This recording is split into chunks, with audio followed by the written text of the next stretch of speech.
Yes, let's go. Throw the hook with the best of them. King Kong beat your chest, should've slept on you. What's next? It's a check, drip, dip, run the neck, check, hook by the bookfish, hook off the deck. Show Beezy. Throw the hook, shouldn't have slept on you. What's up, my people? This is Showbiz, the adult.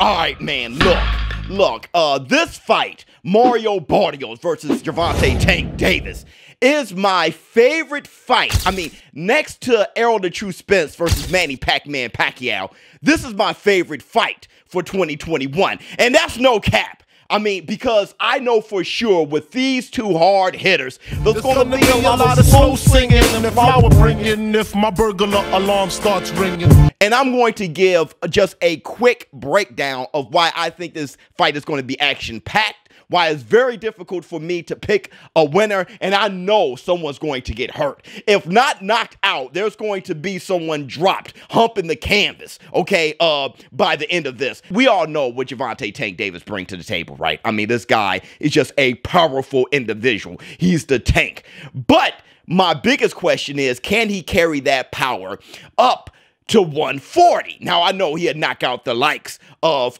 Gamboa, Leo Santa Cruz, and really anybody else, okay? Anybody south of 140, anybody else he's taken on.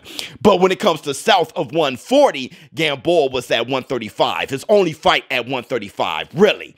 And it took him a while to knock out Gamboa. So when I think of his power and how he will be able to carry that up against an undefeated, prime, huge 140-pound champion in Mario Barrios, I have questions. I have questions. Now, when it comes to Mario Barrios, this is what I see.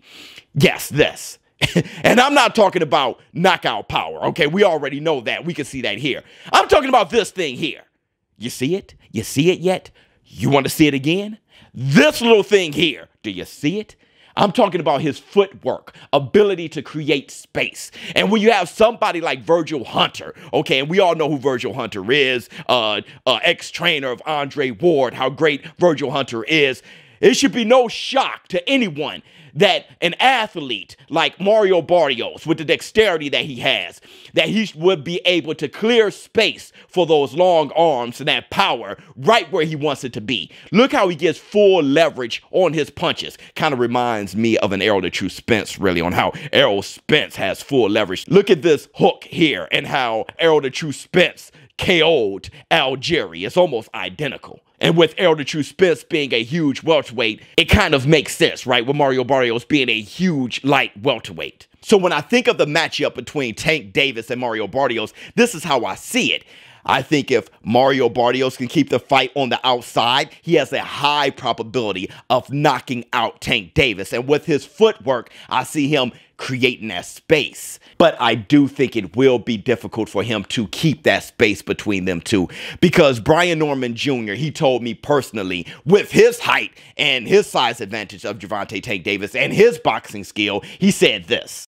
I will say this: he very explosive, like I said before, so that could catch you off guard. He probably the fastest person I ever sparred. Period. I still give him props on that. And he real. How do I say it? He real slick with it. Yes, I've been in with Tank. I give Tank his prop like crazy. I have good time. I have good speed and reflex, all that, and he was able to catch me.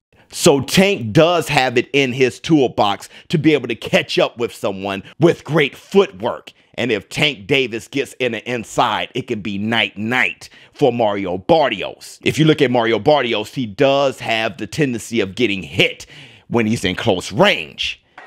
Look, he get hit with, look, every time he engage, he get hit. Look, and this guy don't hit half as hard as Tank, man. Nah. And Tank Davis, we see where his power lies. Then when you combine that with this tweet from Gervonta Tank Davis, that's right. He just let the cat out the bag. He's planning on walking down Mario Barrios. So this is how I see it. If Mario Barrios can keep the fight on the outside, he's going to knock out Tank Davis. And if Tank Davis can get on the inside, he's going to knock out Mario Barrios. Either way, there's going to be a lot of slow singing and flower bringing. Let me know how you all feel in the comments below. Showbiz, don't. I'm out. Huh.